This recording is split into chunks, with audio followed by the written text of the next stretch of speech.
Good morning mga ka-thyroid. Welcome back ulit sa aking channel, no?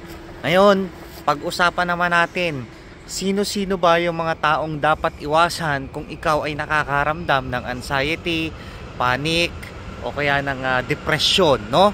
O tara, mabilis lang to. Banggitin ko ay base sa aking experience at base na rin sa turo ng aking endocrinologist. Okay, tara, start tayo. Number 1, iwasan mo dito yung mga taong toxic. Okay? So, ano bang ibig sabihin no? Okay, hindi lang naman sa personal. Iwasan mo rin dito yung mga nakikita mo sa social media. For example, sa iba't ibang klase ng social media platform like Facebook, Instagram, TikTok, yung bash ng bash, kahit kanino or kahit sino, yan, iwasan mo yung mga taong yan. Lalo na kung ang pinagsasabi nila wala namang basihan, wala namang facts, okay?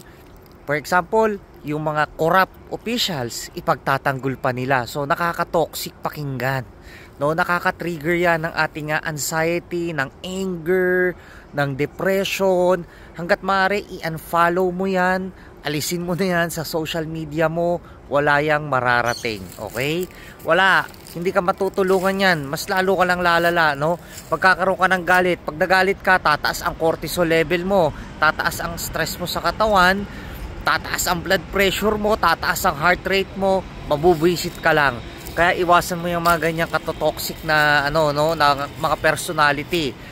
Tapos kung sa personal na buhay, yung mga toxic na yan, usually kasi mga disrespectful yan yung mga yan, kagaya ng mga boss, yung ibang mga boss na ang title nasa utak, mga disrespectful yan, sasabihan ka na, o bakit absent ka kahapon? Hindi mo ba alam ang dami nating ginawa? Kung may sakit ka, natural, di a-absent ka. Pero kung questioning ka pa, iwasan mo yan, iwasan mo yung mga ganyan, soplahin mo, sabihin mo, I'm not feeling well. Sagutin mo ng ganun, I'm not feeling well, kaya hindi ako pumasok, sir. Yun lang po. O kaya, pagka ginanong ka, bakit wala ka? Sir, pakibasa na lang yung yung papel ko. Nakasulat po dyan kung bakit ako absent. Medyo lumabang ka ng konti. Hindi ko naman sinabing bastusin mo, pero, sir, pakibasa na lang po yung papel ko. Nandyan po. Hindi po kasi ako okay. Okay? Hindi po kasi okay yung mental health ko. Sagutin mo yan. Once na marinig nila yon, hindi po okay ang mental health ko, magsha-shutdown yan. Promise. Kasi po pwede mo silang tirahin ng ethical complaint regarding dyan. Okay? Sabihin mo na lang, kung kino-question mo ako, sir, i-file ko na lang po sa HR to o kaya sa top management regarding sa pagko-question mo ng absent ko. Kasi karapatan mong umabsent. If you're not feeling well, go ahead. Walang pumipigil dapat. Lalong-lalo na kung hindi ka okay, hindi ka makapag-concentrate sa trabaho or hindi ka makapag-function ng maayos, karapatan mo yon, okay? So, iwasan nyo ang mga taong toxic. Okay, pangalawa, iwasan nyo yung mga taong narcissist, okay? Yung mga narcissistic na yan. Minsan, ito ang mapapansin nyo sa kanila. Alam ko na experience nyo na to, no? Minsan, magkukwento ka na nalulungkot naman ako. Bakit ako nagkaroon ng hyperthyroid? Bakit ba ako nagkaroon ng hypothyroid? Minsan, ganyan ang reklamo natin Valid yun. Huwag ka mag-alala, valid yun, no? Pero yung mga taong narcissistic, ang sasabihin sa'yo, sus, buti nga ikaw, hyper lang Buti nga ikaw, hypo lang ako nga nagkaroon ako ng diabetes, nagkaroon ako ng sakit sa bato. Mga ganyan, laging ini-invalidate yung ating nararamdaman. Iwasan nyo yung mga taong ganyan. Hindi yun nakakatulong. Okay?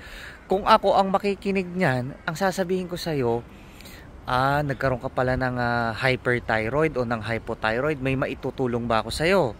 Ganun ang taong hindi toxic or handang makinig sa'yo. So, pag kinuwento mo sa kanya, oo, kasi pabago-bago or nagpa-fluctuate ang aking hormones, kaya nakakaramdam ako ng anxiety, ng depression. O sige, ganito, tutulungan kita. Kung gusto mo, mag-e-exercise tayo. O kung gusto mo naman, tutulungan kita sa diet mo. Yun, yung mga ganun taong hanapin mo. Pero yung mga narcissistic, ang sasabihin sa'yo niyan, sus, puro ka ganyan ako nga, mas mahirap pa yung pinagdaanan ko sa'yo. Tapos ikaw nagre-reklamo ng ganyan. Mali po yun. Hindi po yun nakakatulong. Alisin nyo yun sa mga buhay nyo. At kung alam nyong ganun siya, iwasan nyo na. Kasi mas lalong palalalain lang yan yung anxiety natin at saka yung panic attack, yung depression.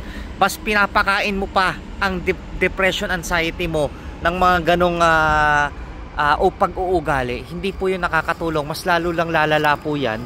Kasi iisipin mo, oo nga no, kasi ako nga ano lang ako hypo lang ako, samantalang sa kanya CKD.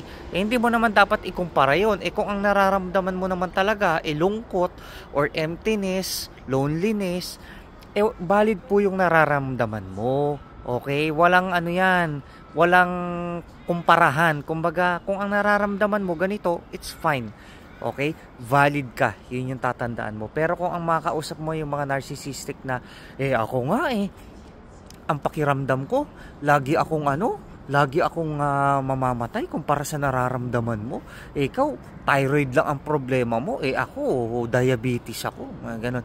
Hindi po yun nakakatulong. Hanggat maaari, i-ano nyo na yan, i-cross nyo na yan sa mga buhay-buhay nyo.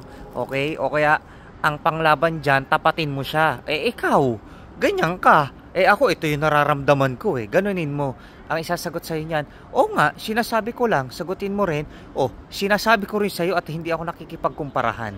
Ganunin mo. No? Magsha-shutdown yan. Promise. Okay? So, ganun yung gawin mo. Hindi sabi mo, hindi mo ako dapat i-invalidate kasi ito yung nararamdaman ko. Magugulat yan na para siyang mapapahiya sa sarili niya. No? Ganunin mo siya. Ha? Iwasan mo yan, yung mga taong yan, yung mga akala nila sila lang yung tama, akala nila sila lang yung pasan ang daigdig, no? 'Di ba? Parang Sharon. So, ganun, iwasan mo yung mga taong yan, okay? Iwasan mo yung mga taong mapagsamantala. Maraming nagsasamantala sa ganitong conditions na meron tayo, no?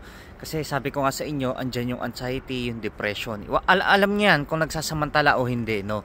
Halimbawa, bebentahan ka na, oy, boss, bili ka naman ng ano ko, ng product ko, ng herbal ko rito kasi lahat ng kilala kong may anxiety iniinom lang to, okay. No, wag kayong maniniwala sa ganun ha, yung mga mapagsamantalang mga tao, iwasan nyo yan. Ito boss, ipapahid mo lang to sa ulo mo o sa leeg mo, okay na yan thyroid mo. Wala pong ganun ha, walang ganun. Kasi guys, tayo, syempre, sino ba namang may ayaw gumaling? Lahat naman tayo gustong maging normal, maging healthy, naiintindihan naman natin yun. Pero sa sobrang daming nananamantala sa panahon ngayon, ultimo may mga sakit, niloloko na. Ha? Kita nyo naman yung mga napapahamak, no? Sabi, pampaputi daw ng liig, ng kilikili. Anong nangyari? Nasunog. Yung pala hindi aprobado ng FDA. Walang rehistro, hindi nakarehistro, wala ngang DTI 'di ba? So iiwasan niyo 'yon. Syempre tayo, gusto nating gumaling, gusto nating maging madali ang lahat. Sino ba namang may ayaw? Kahit naman ako gusto ko 'yun. Pero syempre, maging matalino at maging mapanuri po tayo. Talagang maglalabasan ang mga ganyang elemento sa paligid natin. Okay? Ikaw, vulnerable ka dahil nga meron kang anxiety, meron kang depression, may panic ka. So anong mangyayari? Sige nga, total naman, sumweldo ko ngayon. Sige, magkano ba yan? 5,000. Sige, bigyan kita ng 5,000. Iinumin ko to. Anong nangyari? Mas lalo ka pang lumala, no? Maraming magsasamantala at magsasamantala sa atin. Hindi po yun nakakatulong.